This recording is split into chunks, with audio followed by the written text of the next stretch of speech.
Milli Vətən müharibəsində müzəffər olduğumuz Suqovuşan, Cəbrayıl, Füzuli, Zəngilan, Qubadlı, Xocabəndin böyük hissəsini, Laçın rayonunun xeyli sayda kəndlərini işğaldan azad etdilər.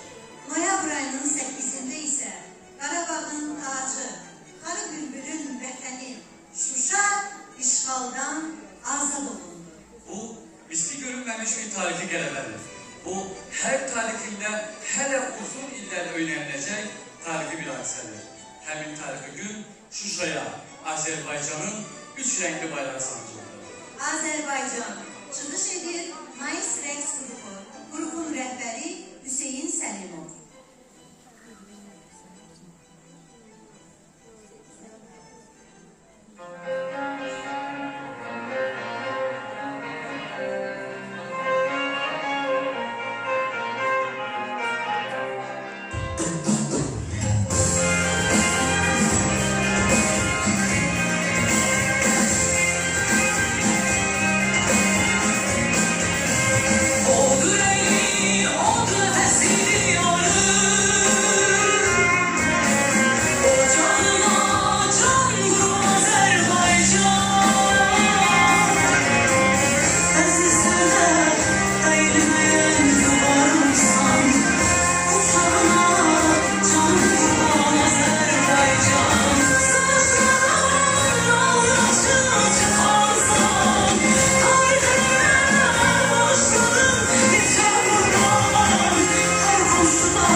Azerbaycan, ruhum açan, cismimizin vətən olan